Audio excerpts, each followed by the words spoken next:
Hello, everybody. Good, Tim. Good. It's a big day. Yes, sir. Thank you. In a few moments, I will sign an executive order launching a new White House opportunity. This is a very big thing that Tim and I and everybody have been working on for a long time. And Revitalization Council. This council will coordinate efforts across the entire federal government to deliver jobs, investment, and growth to the communities that need it the most. With the creation of today's council, the resources of the whole federal government will be leveraged to rebuild low-income and impoverished neighborhoods that have been ignored by Washington in years past. Our goal is to ensure that America's great new prosperity is broadly shared by all of our citizens. Our country is doing better than ever economically, and we're able to do that. I'm thrilled to announce that our new council will be led by Secretary Ben Carson, who is here with us today.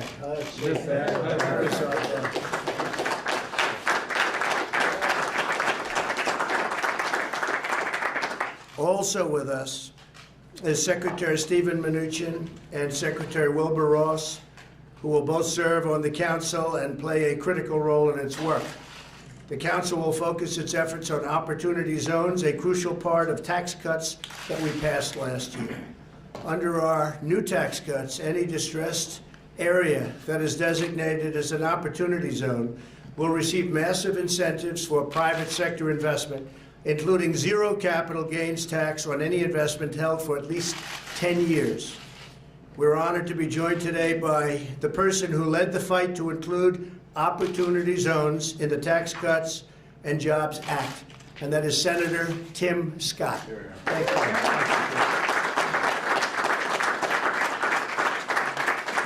We're also joined by Roger Campos of the Minority Business Roundtable, along with Jimmy Kemp. Thanks, fellas. Appreciate it. It's great. Pastor Darrell Scott, friend of mine for a long time. Where's Darrell? Right here. Darrell. Bishop Harry Jackson. Harry, that's great. And local officials from Baltimore, Maryland, Norfolk, Virginia, and Allegheny County, Pennsylvania. For decades, job growth and investment have been concentrated in a few major metropolitan areas. This has created a geographic disparity, a very big one in many cases, where some cities have thrived while others have suffered chronic economic and social hardship. With opportunity zones, we're drawing investment into neglected and underserved communities of America so that all Americans, regardless of zip code, have access to the American dream. Governors know their local needs best. Following the enactment of our tax law, America's governors designated nearly 9,000 neighborhoods as opportunity zones, from communities in the rural West Virginia to suburban Arizona to inner city Chicago. The Treasury Department has estimated that as a result of these tax incentives, private businesses will invest $100 billion in opportunity zones, and that will be incredible. This council will support communities like East Baltimore, where Pastor Dante Hickman is helping lead a groundbreaking project in the newly designated Opportunity Zone. I'd like to invite Pastor Hickman to say a few words about today's initiative. He's been an incredible leader, a man of faith, and somebody that we all believe very strongly in. Pastor, please.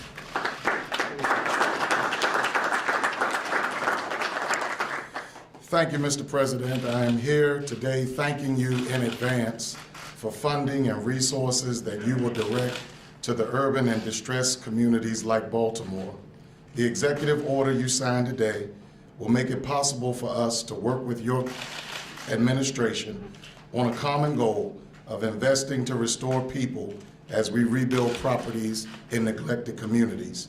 As pastor of the Southern Baptist Church and through our Mary Harvin Transformation Center Community Development Corporation, in partnership with other faith-based stakeholder institutions, developed the East Baltimore Revitalization Plan, addressing development needs of over 100 acres just north of Johns Hopkins Hospital, and was recently approved and adopted by the City Planning Department of Baltimore. Our area has been federally designated as an opportunity zone, and this bipartisan legislation can leverage public and private funding towards community revitalization. Your influence on federal agencies and private entities through this executive order will enable distressed communities like Broadway East in Baltimore to obtain investment needed to capitalize and bridge funding gaps to create sustainable health, wealth, housing, educational, recreational, grocery, and employment opportunities. It will strengthen small, emerging, and other businesses as well as enable financial support of historically black colleges and universities like Wiley College in Marshall, Texas, where I attended. Mr. President, I want you and every agency and potential investor to know that in Baltimore, and in particular Broadway East Baltimore, that we have the plan, we have the property, we have the people, we have the professional expertise, and we have the prospectus to jumpstart your urban initiative. Baltimore is prepared to be a demonstration project for a national urban revitalization strategy. We look forward to working with your administration on rebuilding opportunity in our urban communities that have suffered from disinvestment and dilapidation for decades. And we welcome you to come to Baltimore to see the potential transformative impact of your leadership and investment through this executive order. Thank you. Thank you very much.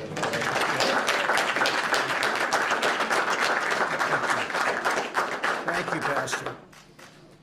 Today, we are also proud to be joined by one of America's most admired business leaders, the co-founder of the television network BET, Bob Johnson. Bob, please. Hi, Bob. Thank you, Mr. President. I'm here to applaud you on two things. One you may not even know about, but Tim Scott does. Good.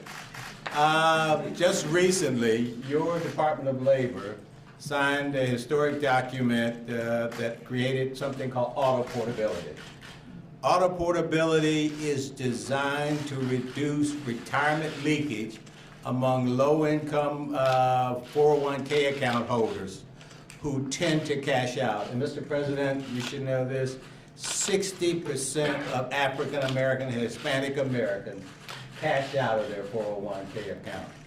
When this program, the policy that Secretary Costa initiated along with my company, is implemented along with the big financial record keepers, the Fidelities, the Vanguards, this program will put close to $800 billion back in the retirement pockets of minority Americans.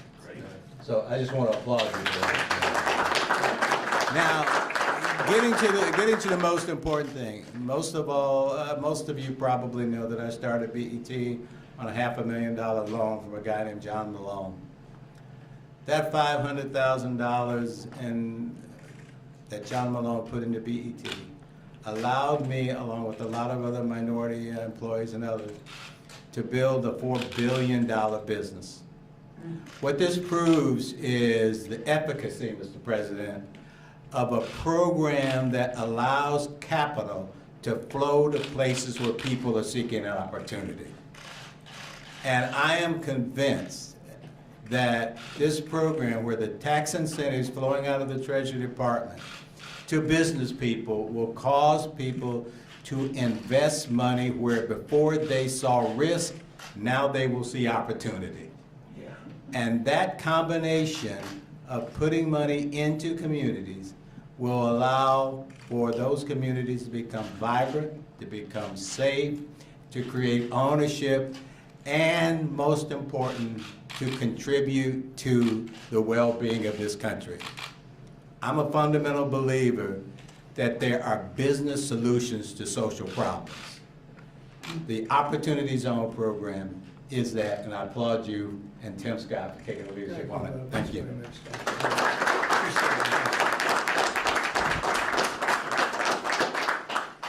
Thank you very much, Bob. Under my administration, we are fighting every day for all Americans.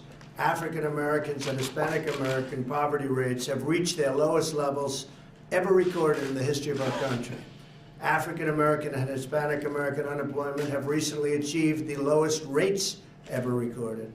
African American youth unemployment has reached the lowest rate ever recorded.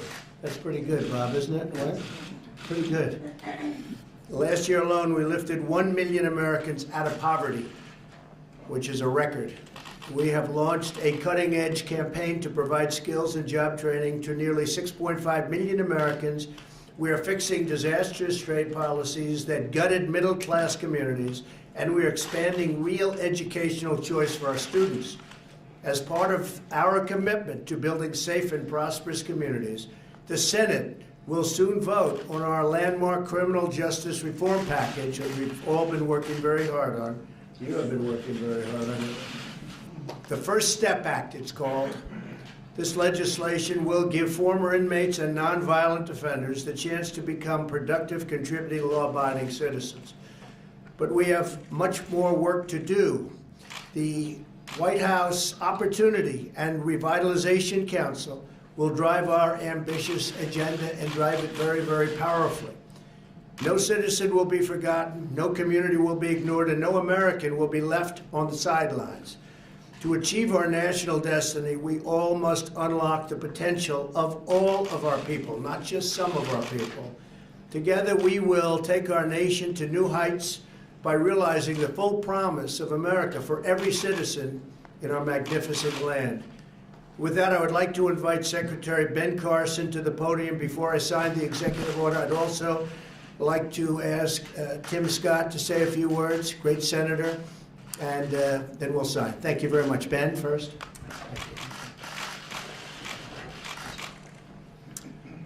Well, thank you, Mr. President, for that introduction, for all of you for joining us today for this most important executive order signing. Today, the nation's unemployment rate is at a 49-year low. Jobless rates among African Americans down to a record low of 5.9%. Wages on the rise. While we can all be proud of these achievements, one challenge has remained.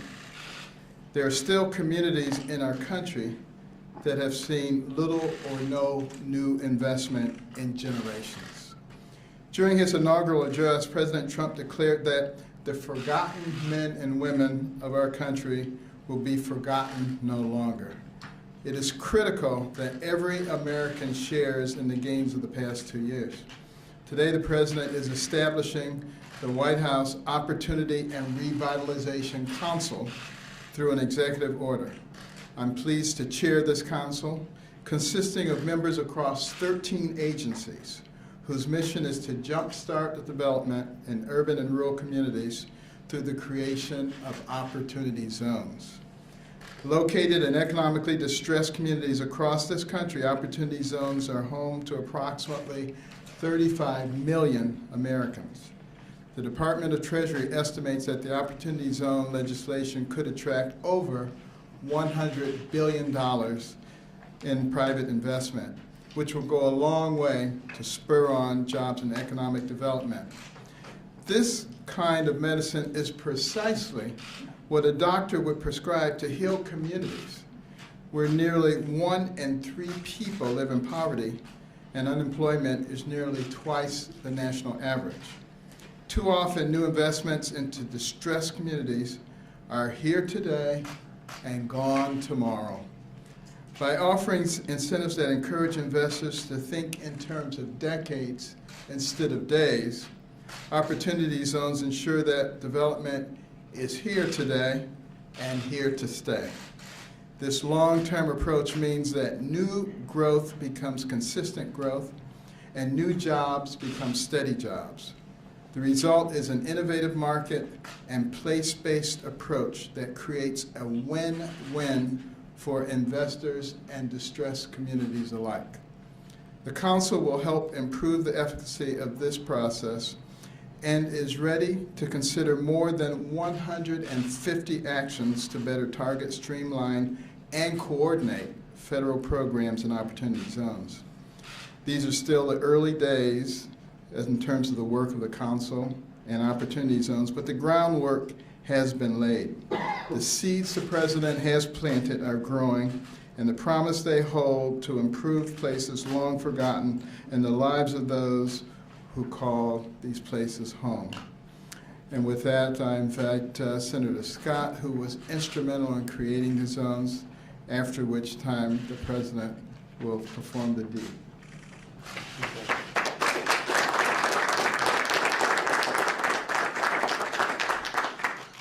I just want to take the time to thank the president for his hard work and his dedication to people living in distressed communities. As a kid who grew up in a single-parent household, mired in poverty, living in one of these distressed communities, I know firsthand the value of hope being brought into communities. Under this administration, Mr. President, under your leadership, what we've seen happen in the last several months is unprecedented. You can think first about opportunity zones. When you and I had a conversation about the zones over a year and a half ago, you immediately jumped on board and took the lead. And because of your leadership, opportunity zones that will help distressed communities, over 8,700 throughout this country, is a reality. The average poverty rate in those zones of 31%. Because of your leadership, because of your foresight and your vision, we now see hope descending on these zones. Number two, when you think about what Bob Johnson spoke about, the ability to positively impact retirement security in communities of color has increased because of your proactive stance on keeping those dollars in retirement accounts. Number three, you think about the power of education. The greatest chasm in this nation is caused by two primary issues. One is family formation. We can't do much about that in government. But number two is education. Your focus, sir, is changing lives that you may never meet, but it's happening every single day in America. And finally, your strong advocacy for criminal justice reform to come to the floor of the United States Senate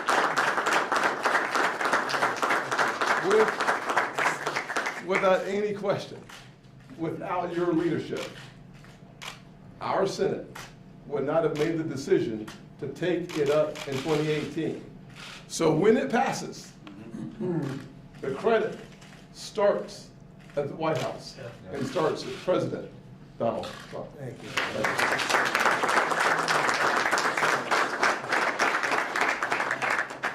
Thank you very much. I think that means Tim gets the first pass.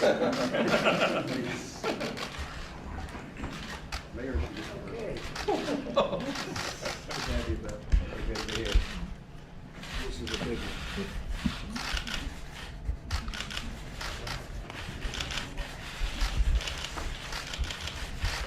Okay. Here you go, Wayne. Don't worry, we have